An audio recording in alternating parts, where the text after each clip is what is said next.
Civil എഞ്ചിനീയേഴ്സിന് ഒരുപാട് അവസരങ്ങളാണ് ഈ വരാൻ പോകുന്ന 2026 AI ആയിട്ടും ഓവർസിയർ ആയിട്ടൊക്കെ നമുക്ക് വരാൻ പോകുന്നത്. അപ്പോൾ അതിൽ ആദ്യത്തേതാണ് ഈ വരുന്ന ഡിസംബർ അവസാന നോട്ടിഫിക്കേഷൻ വരുന്ന കുറച്ച് എക്സാംസുകളുടെ വാർത്താക്കുറിപ്പ് നിങ്ങളൊക്കെ കണ്ടിട്ടുണ്ടാവും. PSC ഇപ്പോൾ റിലീസ് ചെയ്തിട്ടുണ്ട്. അതിലൊന്നെന്ന് പറയുന്നത് നമ്മുടെ ഇറിഗേഷൻ ഡിപ്പാർട്ട്മെൻറ്റിലെ അസിസ്റ്റൻറ്റ് എഞ്ചിനീയർ ആണ്. വേറൊന്ന് ഒരുപാട് ഒഴിവുകളായിട്ട് വിളിക്കാറുള്ള, നമ്മുടെ സാധാരണ വിളിക്കാറുള്ള കേരള വാട്ടർ അതോറിറ്റിയിലെ ഗ്രേഡ് 2 ഡ്രാഫ്റ്റ്സ്മാൻ ആണ്. ഓക്കെ, അപ്പോൾ ഈ രണ്ടും നമുക്ക് ഡിസംബർ ലാസ്റ്റിൽ നോട്ടിഫിക്കേഷൻ എക്സ്പെക്ട് ചെയ്യാം.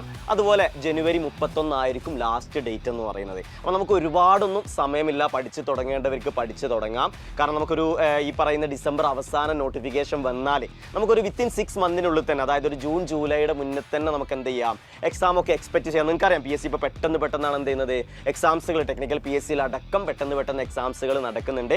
അപ്പോൾ ഒരുപാടൊന്നും സമയം നമ്മുടെ മുന്നിലില്ല. അപ്പോൾ ഈ പറയുന്ന AE എക്സാമിനും അതുപോലെ ഓവർസിയർ എക്സാമിനും വേണ്ടിയിട്ടുള്ള പുതിയ ബാച്ചുകൾ സൈലം ടെക്നിക്കൽ ഇതാ നെക്സ്റ്റ് മന്ത് മുതൽ നമ്മൾ ആരംഭിക്കുന്നുണ്ട്. അപ്പോൾ അതിൻ്റെ കൂടുതൽ വിവരങ്ങൾക്ക് ഈ താഴെയുള്ള നമ്പറിൽ കോൺടാക്ട് ചെയ്യാം. അതുപോലെ നമ്മുടെ ഈ ഒരു യൂട്യൂബ് ചാനൽ നിങ്ങൾ ഫോളോ ചെയ്യുക. അപ്പോൾ നമ്മുടെ എല്ലാ പുതിയ ബാച്ചിൻ്റെയും ഡീറ്റെയിൽസ് കാര്യങ്ങളൊക്കെ നിങ്ങൾക്ക് ഈ ഒരു ചാനലിലൂടെ എന്തായിരിക്കും അവൈലബിൾ ആയിരിക്കും. ഓക്കെ, അപ്പോൾ AEക്ക് പഠിക്കുന്നവരും ഓവർസിയറിന് പഠിക്കുന്നവരും ലേറ്റ് ആക്കണ്ട, നാളെ മുതൽ തന്നെ നിങ്ങൾ എന്ത് ചെയ്യുക, നിങ്ങളുടെ പ്രിപ്പറേഷൻസുകൾ സ്റ്റാർട്ട് ചെയ്യുക. അപ്പോൾ എല്ലാവർക്കും ഓൾ ദ ബെസ്റ്റ്.